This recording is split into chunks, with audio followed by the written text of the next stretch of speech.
WCPW. Now that's a name I haven't heard in a long time. A long time. Hello, I'm Adam, your nostalgia optometrist at BlampCo Incorporated, member burying since 2015, and welcome to Adam Blampier Fantasy Books, where I make alternate wrestling timelines and challenge wrestling promotions to do them better, because I'm a smartass. This time around, I have been commissioned by marvelous patron Leith the Squirrel to, let me just check my notes, book a WCPW invasion of WWE. To someone who can afford it, any crime with a fine is just a crime with a price.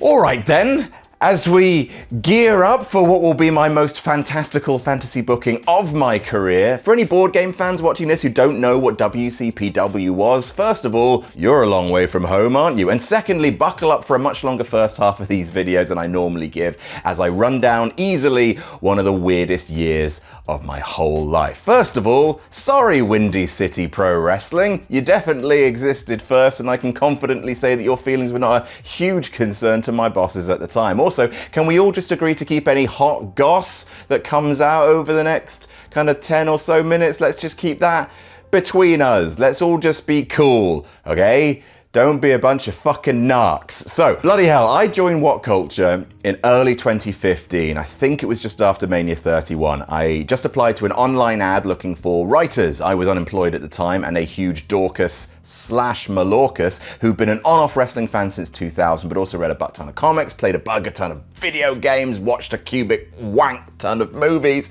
and I've been writing comedy for the better part of 7 years with a group called The Beta Males, which John Gracie was also a part of. So writing about pop culture seemed like a better way to earn a crust than what I'd just been doing, which is working at Cineworld, a job that occasionally required me to remove dead mice from under the concession stand. That's something that you have to know now. So I applied to What Culture, was given 10 articles a week to write for 25 quid an article. I know, right? 25 fucking quid. So that would have burned me out pretty quickly, as it did a lot of people who contributed to the content farm that was and is What Culture. But for the fact that I'd done a few videos as the posh guy who liked wrestling, they saw I had a smidge of camera presence, I suppose, and asked me to do some voiceovers to try and revitalize their wrestling YouTube channel, which had like, I think 30,000 subs at the time, had a few hit videos, but it's mostly just kind of plain text on moving pictures.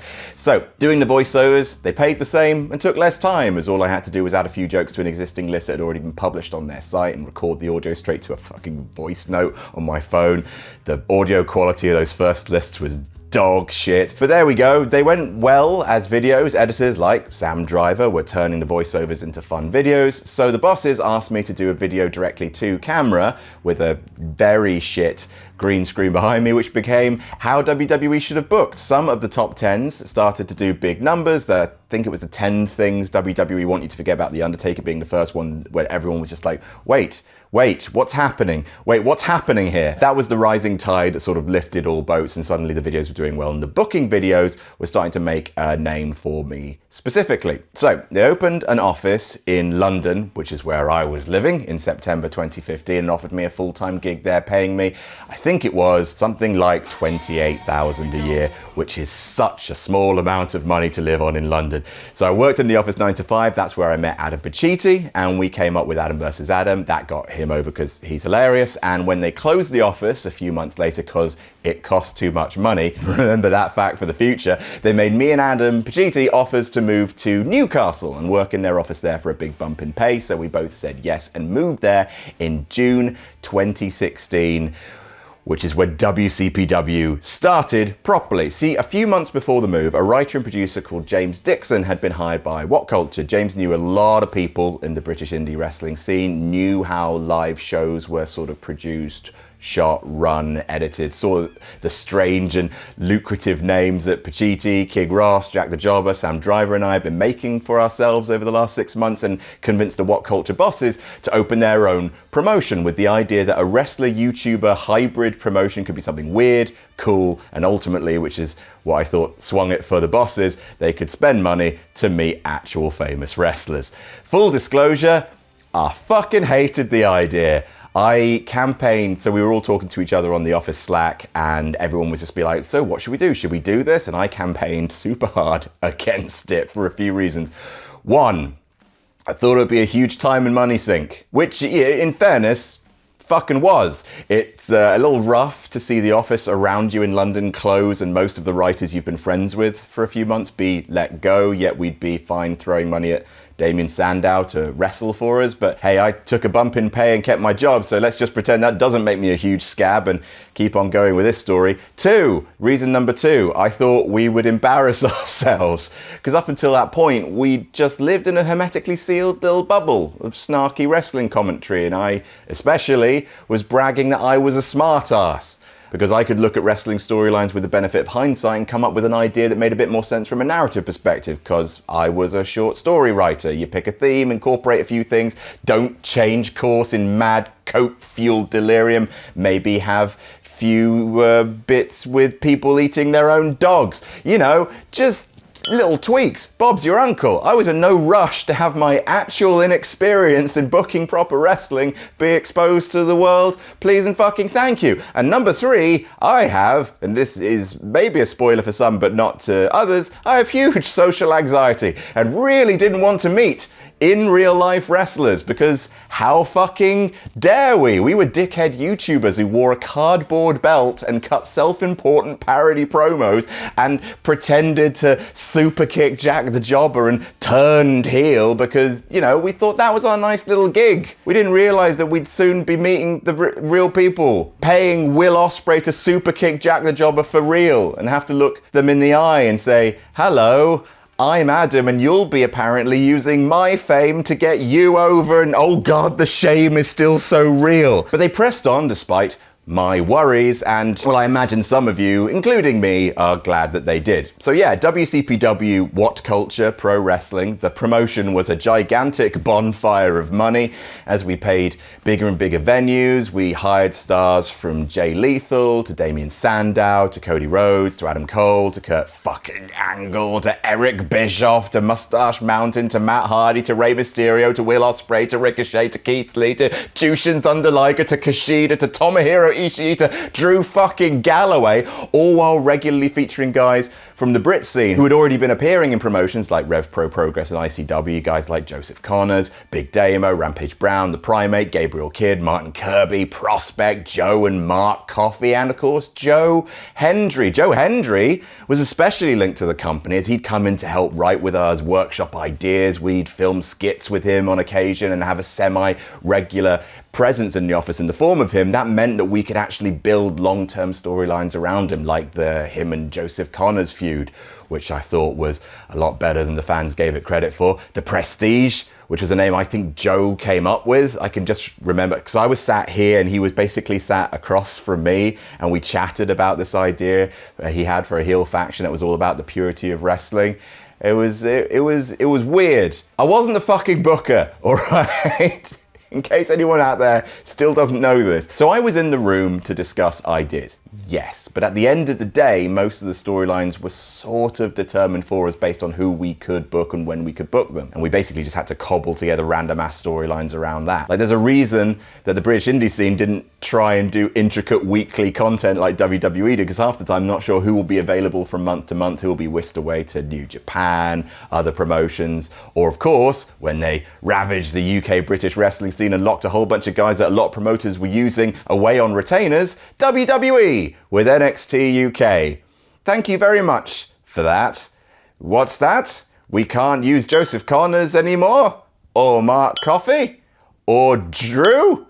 See, we had the first shows in a mouldy old warehouse with a leaking roof. They were fine from an in-ring perspective, but the way we packaged them was dog shit. Terrible audio, weird comedy cutaway segments that were straight out of the new generation era of WWE. These shows were when I moved to Newcastle, so they were in June. So I remember moving to a new city and then immediately started being a character on a wrestling show and filming backstage promos. That was my main creative job for WCPW. I had to come up with all the backstage promos that we had to shoot backstage every show in order to sort of make the cards make sense for a broadcast audience. And I tell you what, being a YouTuber who's vaguely ashamed of their comedy job, having to walk around locker rooms and bother wrestlers who are trying to work out spots in their match and pull them away to shoot promos, that's a hell of a task for someone with social anxiety. Boy, howdy. Still, James Dixon knew how to organise shows, and we began to invest a little wiser. They bought live mixing desks, better cameras, we moved to better venues, like I said, in the O2, in Newcastle, at the Northumbria Students' Union. We hired Will Ospreay, who had a match with Martin Kirby that created the star. In Kirby, we could revolve a bunch of shows around. We packed out the shows by promising Damien Sandow, then Kurt Angle, then just more and more and more and more. The first one, Refused to Lose, saw me wrestle Rampage, which I absolutely did not want to do, because as anyone who watched it could see, I was fucking terrible at all things physical, but there I was getting fucking powerbombed through a table by Rampage Brown as Jim Ross and Jim Cornette called it on commentary, and my trousers got ripped off me and thrown through the air, and they landed on Jim Cornette. That was 4 months after WCPW started. On the same show, Adam Pacitti turned heel, an amazing moment that saw him be pelted with glow sticks, continue a feud that had been naturally building with Martin Kirby, who called him Parmesan, and saw Adam Pacitti become a much better heel than I could ever be. We booked a losing streak that got over Gabriel Kidd, now New Japan's fucking Gabe Kidd, then had him win the internet title off Cody Rhodes. I got to be Big Damo's heel manager, and he's one of the nicest fucking blokes I've ever met. And he likes board games, and I miss him so much. We booked our own version of a Royal Rumble, which saw Martin Kirby hit the Zoidberg elbow, which is something he'd never let any wrestling promotion let him do before. We'd had to book that Rumble because our current champion, Drew Galloway, had been signed by NXT, and we found that out by attending NXT TakeOver Orlando in 2017, and we were sat in the crowd when Drew McIntyre suddenly appeared on camera, despite him wrestling at our WCPW show as our WCPW World Champion earlier that fucking afternoon and not saying anything about it. I do get it. Kurt Angle let Joe Hendry turn heel on him and start using the ankle lock. We booked the goddamn World Cup, somehow pulling off booking all those shows, including a show where we had Minoru Suzuki, who walked into a room as I was filming a promo, and I turned around not knowing who was walking into the room, and I shushed him, and then I felt so bad and afraid for myself that I tracked him down to apologize, and he didn't speak English. That was just a super weird and fucking awkward moment for us all. But also in the World Cup, we managed to give Will Ospreay his dream match against Rey Mysterio. We got to be the first ones to do that. And Keith Lee was at the American one, and I got to tell him he was my new favorite wrestler, and he smiled and he said thank you. And then we got him a taxi, and then he left my life forever. So much money got poured into WCPW, and before me and the rest of the guys who would go on to become the Cultaholic founders left, and it changed into Defiant Wrestling, which instead of pissing off Windy City Pro Wrestling, pissed off Defy Wrestling instead.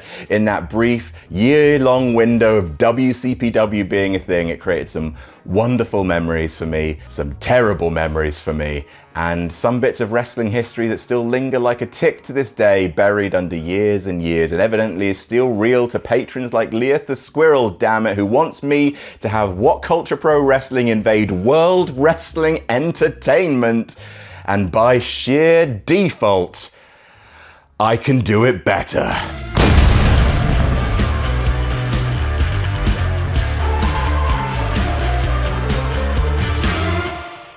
Now, maybe the first question you're thinking is, Adam, will you be putting yourself in this booking? And the answer is no. No matter how much you pay me, you cannot force me to lie and say that professional wrestling will be better for having this on Raw. You can't make me say that. And yes, I realize the irony of such seeming humility from a man who's named his own company after himself like Lex fucking Luthor, but let's stop trying to say that I should be employed by WWE. Can we all agree to stop saying that? Because that existence would make me anxious and sad every single day of my fucking life. This booking begins after WrestleMania 42. Headlined by Drew McIntyre versus Cody Rhodes versus CM Punk, which Punk wins to become new WWE champion, pinning Drew McIntyre. Now, I've noticed a few of my bookings start with Drew McIntyre having a shit time, and again, you shouldn't have left WCPW, mate. Then you wouldn't have this curse. At the same WrestleMania, Sheamus finally wins the IC title. Yeah, I'm not gonna fucking stop banging this drum Don't set it up as a story, WWE, unless you got a plan for it. WrestleMania 42 is a long time away, but it's gonna happen one of these days. I think you could run a really funny story where Dom in no way turns face and keeps hold of the IC title for an entire year through chicken shit shenanigans. Then Sheamus beats him for it at WrestleMania 42 in a title versus career match. Drew sees his former best friend has become a Grand Slam champion and fixates on becoming the same. Realizes that all he, Drew, needs is the US Championship, and he starts to focus on winning that belt. Currently around the waist of, oh God, who's it going to be in 2026? Oh, let's say Mo. Actually, I have an idea for who it should be. Tyler Bate.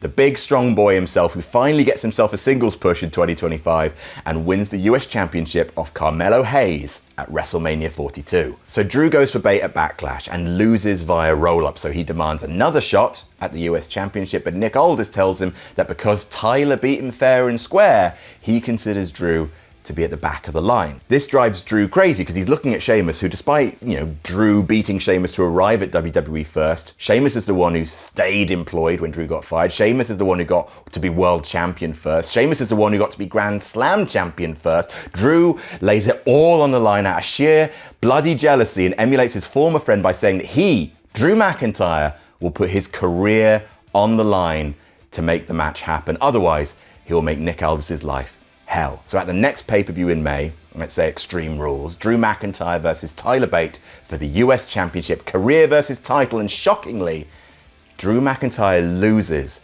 after a top rope Tyler driver 97, and Drew McIntyre's career is over.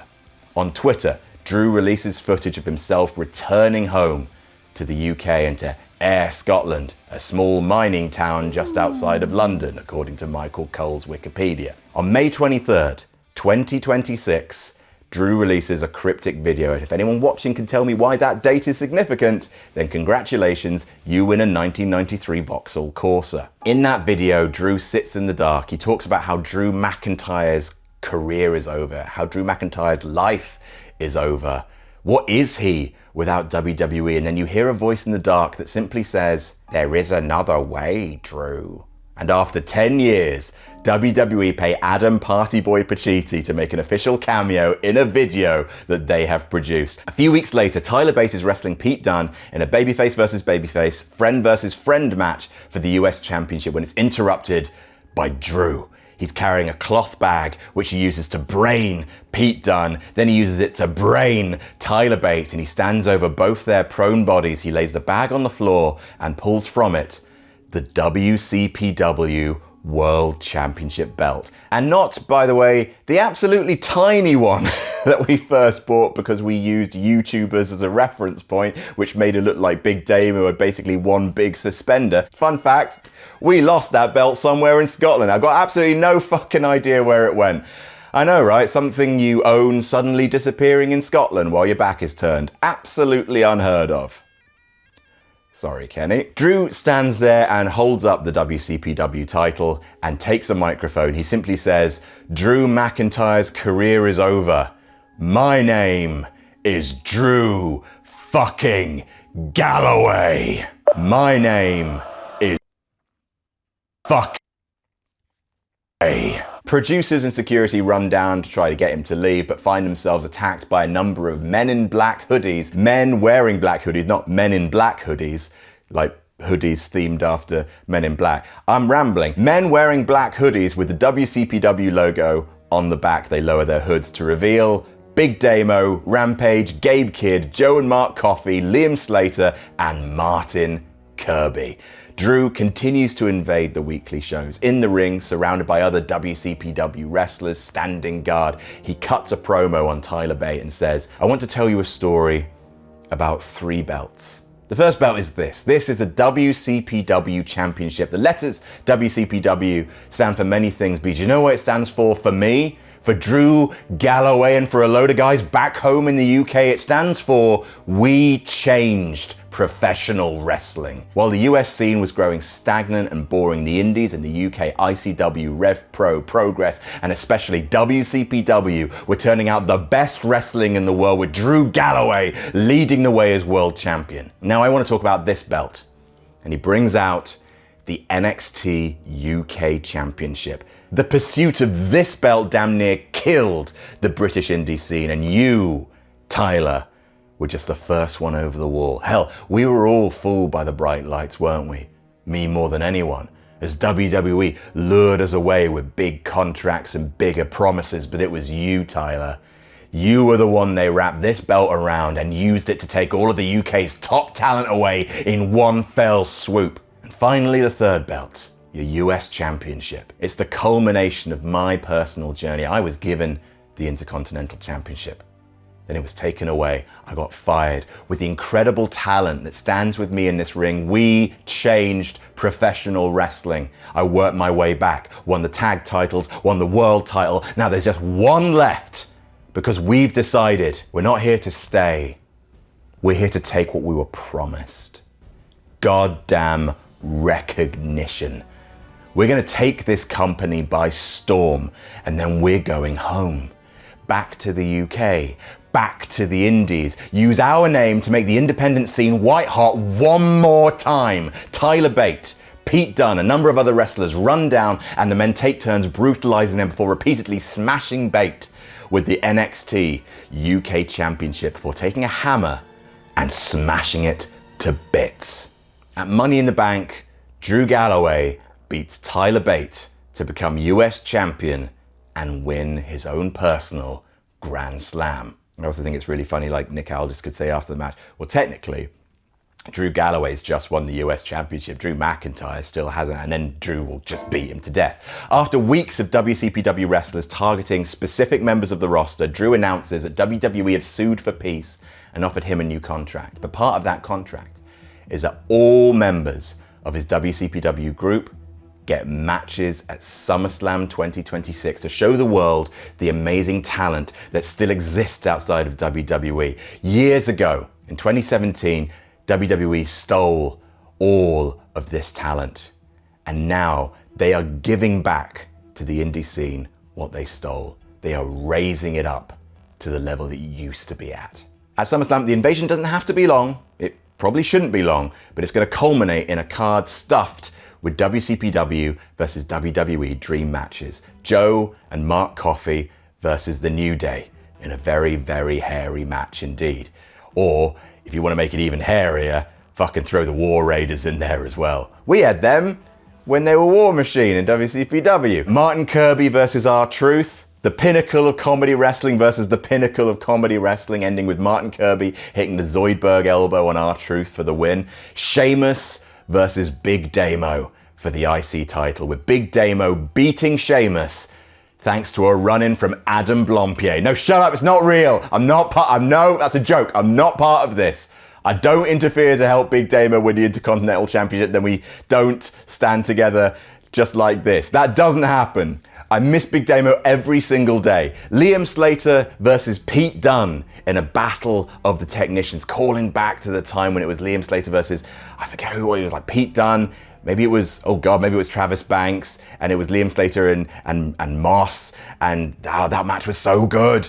Then you have Rampage versus Gunther, with Gunther defending the memory of the NXT UK Championship, which he held for 870 days, but now lies in ruins. Gabe Kidd versus Ilya Dragunov in a who's gonna get fucking battered match. And at the show, it's advertised that Tyler Bate would be fighting Drew McIntyre, but after yet another attack, probably by Gabe Kidd, who just beats him to death with a hammer, Tyler Bate is pulled from that show. Drew will be forced to defend his title in an open challenge. At SummerSlam, Drew is the only member of WCPW left to fight, and he asks, who is it? Who's his opponent?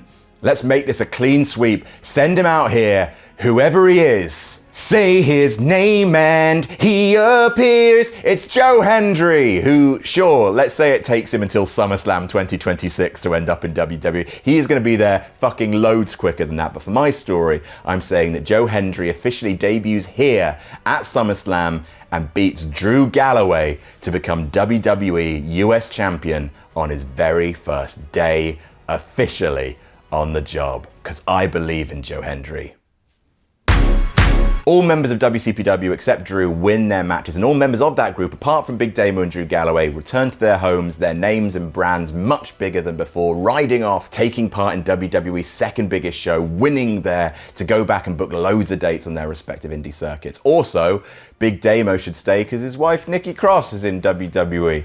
I just think that's nice. For Drew, the fight becomes now about something else. It becomes about destroying the soul of Joe Hendry, about them coming together in ICW, in WCPW, Joe's journey from local hero into the global meme, and can essentially be one Scott passing the torch to the other, which I think would be a lovely first big feud in WWE for Joe Hendry, who even as early as when he was having a theme tune that was all about him and Joseph Connors, real ones know, he was always destined to be a huge deal. And that is my booking of the WCPW invasion. What do you think? Let me know what your favorite WCPW memory was as well. Let's get a nice little comment section all about remembering the good times together. Let me know in the comments. Thanks once again to Leith the Squirrel for commissioning this video on my Patreon. You goddamn mad case. You're the best. If you want to commission a booking yourself, you can do so at patreon.com/Adam Blompier. I am Adam from BlampCo Incorporated. Bloody hell, 10 years, eh? Get back to work.